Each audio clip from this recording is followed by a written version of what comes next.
बदल सकती है ज़िंदगी। जहाँ दुख है वहाँ सुख हो सकता है। दुख तुम्हारे कारण है, तुम्हारी गलत दृष्टि के कारण। दृष्टि सृष्टि है, जैसी दृष्टि वैसी सृष्टि।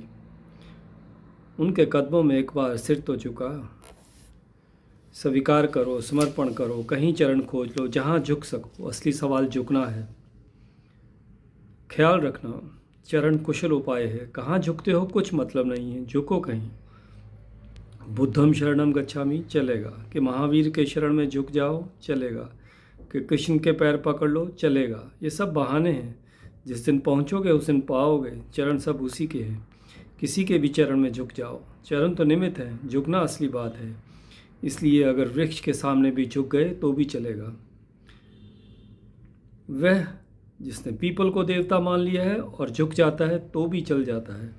जो जाकर गंगा में परम श्रद्धा से झुक जाता है तो भी चल जाता है। असली सवाल न गंगा है, न पीपल का वृक्ष है, न पत्थर की मूर्ति है, न काबा है। असली बात है झुक जाना।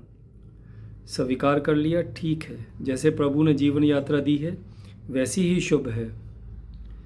किसी संसारिक मांग को लेकर वहाँ मत पहुँच जाना। संसारिक मांग सब दूषित कर देती है। उनके कदमों में एक बार सिर तो झुका। उनकी चश्मे करम फिर मचल जाएगी। तुम इधर झुके कि वहाँ परमात्मा की अनुकंपा बिखरी तुम पर। उनकी चश्मे करम फिर मचल जाएगी। तुम्हारे झुकते ही परमात्मा अपनी अनुकंपा को नहीं रोक कर रख सकता, वह मचल जाती है। इधर तुम झुके कि उधर परमात्मा तुम पर ढला। तुम अकड़ रहे हो तो परमात्मा कुछ भी नहीं कर सकता। उसकी अनुकंपा आती है और लौट लौट जाती है। तुम उसे अंगीकार नहीं करते।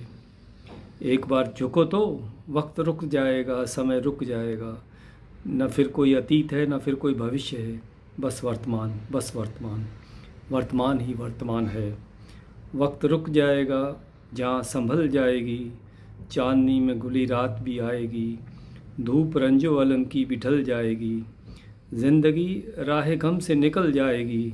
तेरी दुनिया ही अक्सर बदल जाएगी।